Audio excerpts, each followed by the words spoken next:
അസ്സലാമു അലൈക്കും വറഹ്മത്തുള്ളാഹി തആല വബറകാതുഹു. ബഹുമാനികളെ, എല്ലാ മാന്യ പ്രേക്ഷകർക്കും മുസ്ലിം വിശ്വാസത്തിൻ്റെ മറ്റൊരു വീഡിയോയിലേക്ക് സ്വാഗതം. നമ്മുടെ പള്ളികളിൽ വെള്ളിയാഴ്ച ജുമുഅക്ക് ഓതുന്ന നുബാത്തിയ ഖുത്ബ, അത് മുഹറം മാസത്തിലെ 4-ാമത്തെ ജുമുഅ ദിവസമായ ഇന്ന് ഓതുന്ന ഖുത്ബയുടെ അർത്ഥവും ആശയവുമാണ് ഈ വീഡിയോയിൽ ഉൾപ്പെടുത്തിയിരിക്കുന്നത്. ഇത് ശരിക്കും നന്നായി എല്ലാവരും ശ്രദ്ധിച്ച് ഒരു വട്ടം കേട്ട ശേഷം മാത്രം ജുമുഅക്ക് പോകാൻ ശ്രദ്ധിക്കണമെന്ന് ഉണർത്തുന്നു. അങ്ങനെ ചെയ്താൽ ഇമാമ ഖുത്ബ ഓതുമ്പോൾ അതിൻ്റെ ആശയം നമുക്ക് പെട്ടെന്ന് മനസ്സിലാക്കാനും ഉൾക്കൊള്ളാനും കഴിയും. ഇനി നമുക്ക് നേരെ ഖുത്ബയുടെ അർത്ഥത്തിലേക്ക് പോകാം. ആകാശങ്ങളെ സൃഷ്ടിച്ച് ഉയർത്തി നിർത്തിയവനായ, സൃഷ്ടികളെ സൃഷ്ടിച്ചവനും അവയുടെ ഉടമസ്ഥനുമായ അള്ളാഹുവിന് സർവസ്തുതിയും, ഏകനും കൂട്ടുകാരില്ലാത്തവനുമായ അള്ളാഹു മാത്രമാണ് ആരാധ്യനെന്നും മുഹമ്മദ് നബി സല്ലല്ലാഹു അലൈഹി വസല്ലമ അള്ളാഹുവിൻ്റെ അടിമയും റസൂലുമാണെന്നും ഞാൻ സാക്ഷ്യം വഹിക്കുന്നു. നമ്മുടെ നേതാവ് മുഹമ്മദ് നബി സല്ലല്ലാഹു അലൈഹി വസല്ലമ തങ്ങളിലും അവിടുത്തെ കുടുംബാംഗങ്ങളിലും അള്ളാഹു ഗുണം വർഷിക്കുമാറാകട്ടെ. ജനങ്ങളെ, അള്ളാഹുവിനെ ഭയപ്പെട്ട് ജീവിക്കുവാൻ എന്നോടും നിങ്ങളോടും ഞാൻ ഉപദേശിക്കുന്നു. മഹാനായ അള്ളാഹുവിനെ നിങ്ങൾ സൂക്ഷിക്കുക. ഭയത്തോടെയും ഭക്തിയോടെയും അവനോട് നിങ്ങൾ പെരുമാറുക. സൽക്കർമ്മങ്ങൾ പ്രവർത്തിക്കുന്നതിൽ നിങ്ങൾ ധൃതി കാണിക്കുക. സൽപ്രവർത്തനങ്ങൾ ചെയ്യാതെ നിങ്ങൾ എത്ര കാലം തുടർന്നു പോകും? ആഗ്രഹം സഫലമാകാൻ നിങ്ങൾ താൽപ്പര്യപ്പെടുന്നു. ഒഴിവ് സമയത്താൽ നിങ്ങൾ വഞ്ചിതരാകുന്നു. മരണത്തിൻ്റെ എടുത്തുചാട്ടത്തെ നിങ്ങൾ ഓർക്കുന്നില്ല. നിങ്ങൾ മരണത്തിൻ്റെ ഒലിപ്പ് ചണ്ടിയാണ്, നാശങ്ങളുടെ നാട്ടക്കുറിയാണ്, വിപത്തുകളുടെ സങ്കേതമാണ്. നിങ്ങൾ ജന്മം നൽകിയവ മണ്ണിനുള്ളതാണ്, നിങ്ങൾ നിർമ്മിച്ചവ നശിക്കാനുള്ളതാണ്, നിങ്ങൾ ഒരുമിച്ച് കൂട്ടിയത് നഷ്ടപ്പെടാനുള്ളതാണ്. നിങ്ങൾ പ്രവർത്തിച്ച കാര്യങ്ങൾ വിചാരണയുടെ ദിവസത്തേക്ക് വേണ്ടി ഒരു ഗ്രന്ഥത്തിൽ എഴുതി സൂക്ഷിക്കപ്പെട്ടിരിക്കുന്നു. ഭൂമി വിട്ട് നിങ്ങൾ മരിക്കുക തന്നെ ചെയ്യും. സൽക്കർമ്മം ചെയ്യാനുള്ള സന്ദർഭം നഷ്ടപ്പെട്ടു പോകും. കഫൻ പുടവകൾ ധരിപ്പിക്കപ്പെടും. മരിച്ചുപോയി എന്ന് ആളുകൾ പറഞ്ഞുകൊണ്ടിരിക്കും. ഖബറുകളിൽ പ്രവേശിക്കപ്പെടും. കുറ്റങ്ങൾ പ്രവർത്തിച്ചതിൽ ഖേദിക്കും. മരണസമയത്ത് ചലനങ്ങൾ അടങ്ങും.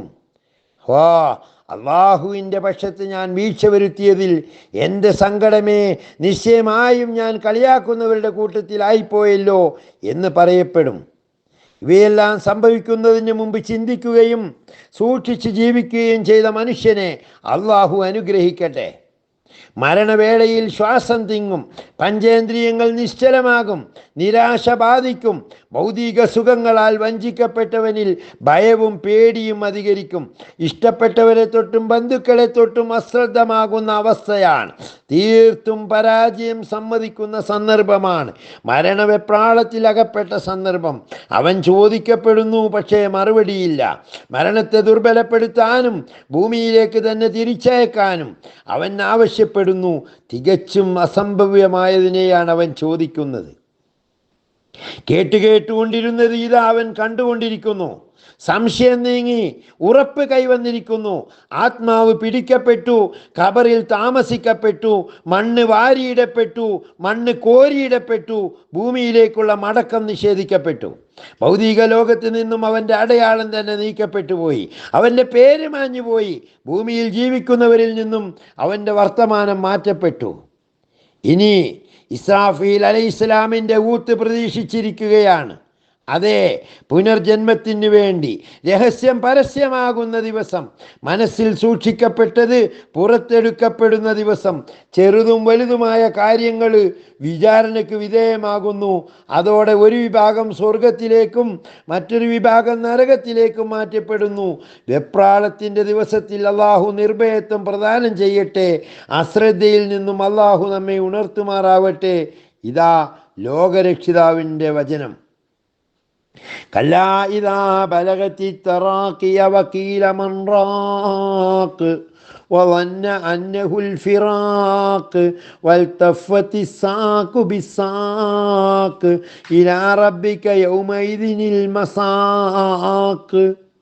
വേണ്ട, അത് ആത്മാവ് തോളലിലെത്തിയാൽ ആരുണ്ട് മന്ത്രം നടത്തുന്നവൻ എന്ന് പറയപ്പെടുകയും അവൻ അത് വേർപാടാണെന്ന് ധരിക്കുകയും കണങ്കാലോട് കൂടിപ്പിണയുകയും ചെയ്താൽ അന്ന് നിൻ്റെ റബ്ബിങ്കലേക്കായിരിക്കും നിന്നെ കൊണ്ടുപോകുന്നത്.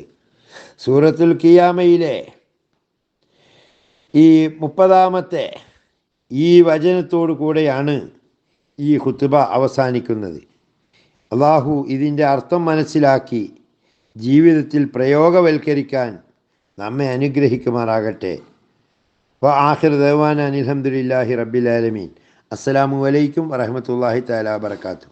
പിന്നെ എല്ലാവരോടും മറ്റൊരു കാര്യം പറയാനുള്ളത്, നമ്മുടെ ഉസ്താദുമാരായാലും വിദേശത്തുള്ളവരായാലും അതുപോലെ നാട്ടിൽ എന്തെങ്കിലും ഒരു സംരംഭം തുടങ്ങണം എന്ന് ആഗ്രഹിക്കുന്നവർ വല്ലവരുമുണ്ടെങ്കിൽ നമ്മുടെ പുതിയൊരു പ്രൊജക്റ്റ് ഉണ്ട്. സാൽപാക്ക് ട്രേഡ് ലിങ്ക് എന്ന പേരിൽ ഓർഗാനിക് ചായപ്പൊടി വിൽപ്പന, അതിൻ്റെ മാർക്കറ്റിംഗ് ആണ് ഞങ്ങൾ ടീം വർക്കായി ചെയ്യുന്നത്. 1000 രൂപ വീതം മിനിമം മുതൽ മുടക്കുന്നവർക്ക് അതിൽ പങ്കാളികളാകാം. അതിന് ഒരുപാട് ഓഫറുകളും കാര്യങ്ങളൊക്കെ ഉള്ള ഒരു പദ്ധതിയാണ്. മാസം എന്തായാലും ഒരു സുരക്ഷിതമായ ഒരു വരുമാനം ഉറപ്പുവരുത്താൻ കഴിയുന്നതാണ്. എല്ലാവർക്കും സഹകരിക്കാം. തികച്ചും ഹലാലായ രീതിയിൽ തന്നെ മതവിശ്വാസവും ബിസിനസ്സിൻ്റെ സത്യസന്ധതയും ഉൾക്കൊണ്ടുകൊണ്ട് നടത്തുന്ന സംരംഭമാണ്.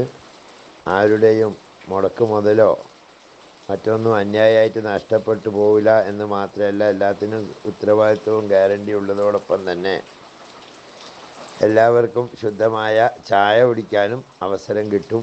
കാരണം നമുക്കറിയാം, ചായപ്പൊടി എന്ന് പറഞ്ഞാൽ ഏറ്റവും കൂടുതൽ ലാഭകരമായിട്ടുള്ളൊരു ബിസിനസ്സാണ്. എല്ലാവരും പലരും ഏറ്റെടുക്കുന്നുണ്ട്. അപ്പോൾ ഈ ഓർഗാനിക് ചായപ്പൊടി എന്ന് പറയുമ്പോൾ കെമിക്കലും മായമൊന്നും ചേരാത്ത ഒരു ചായപ്പൊടിയുമായിട്ട് ബന്ധപ്പെട്ട സംരംഭമാണ്. സ്ക്രീനിലെ നമ്പറിൽ ബന്ധപ്പെട്ട് എല്ലാവർക്കും അതുമായി കോർഡിനേറ്റ് ചെയ്യാവുന്നതാണ്.